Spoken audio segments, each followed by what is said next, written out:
भीष्म पंचक के साथ एक बहुत महत्वपूर्ण दिन है आज। क्या है? क्या है? एकादशी है।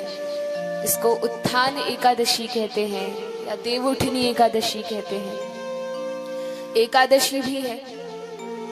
वैसे तो पंचकों को शुभ नहीं माना जाता।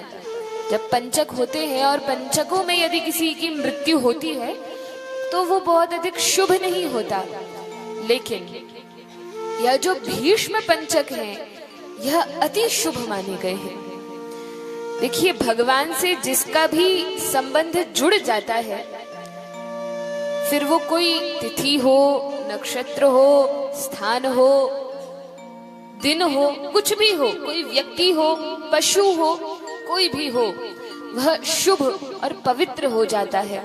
फिर उसमें कोई दोष नहीं बचता। ये बात ध्यान रखिएगा। आगे कथा में एक प्रसंग में पुनः इस बात को उठाया जाएगा, तब आप लोग याद दिलाएंगे। तो यह जो भीष्म पंचक है, 5 दिन का यह उत्सव होता है। वैष्णव जन बड़े भाव से और श्रद्धा से इस भीष्म पंचक को मानते हैं। कहा जाता है कि प्रत्येक मनुष्य को यदि पूरे 12 महीने हम भगवान की भक्ति ठीक से नहीं कर पाते, अपने अपने कामों में लगे होते हैं, तो क्या करना चाहिए? कम से कम जो 4 महीने होते हैं वर्षा ऋतु के, वर्षा काल के, जिन्हें हम चतुर्मास कहते हैं, तो उन चतुर्मास का तो पालन अवश्य करना चाहिए। प्रत्येक मास में श्रावण, भाद्रपद, क्वार, कार्तिक, प्रत्येक मास में भगवान का भजन करना चाहिए। जितना अधिक से अधिक हो सके तपस्या करनी चाहिए।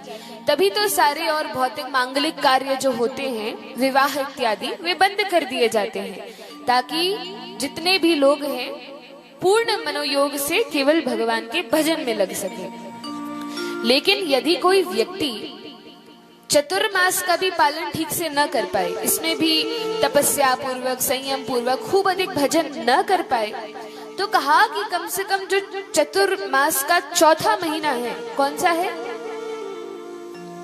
कार्तिक मास जो अभी चल रहा है, तो यह कार्तिक दामोदर मास में कुछ तपस्या करनी चाहिए, अधिक भजन करना चाहिए, इस मास का लाभ उठाना चाहिए। बहुत महत्वपूर्ण है, भगवान का अत्यंत प्रिय है।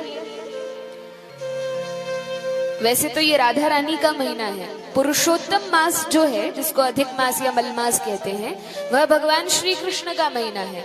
और यह जो कार्तिक का महीना है, ये श्रीमती राधा रानी का मास है।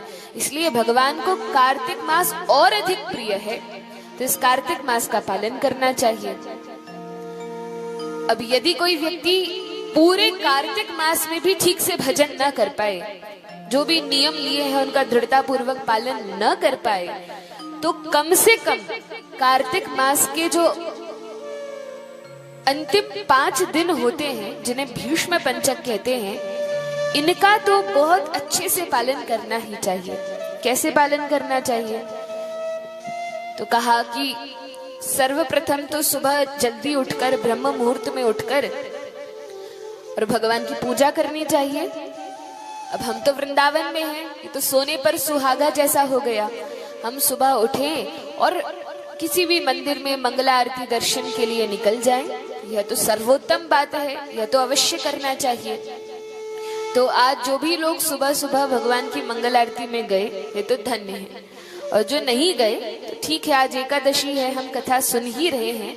कल से 4 दिन होंगे, तब तो अवश्य भीष्म पंचक को हमें उत्सव के रूप में मनाना चाहिए। एक क्षण भी इसका व्यर्थ न जाए, ऐसी हमें चेष्टा करनी चाहिए।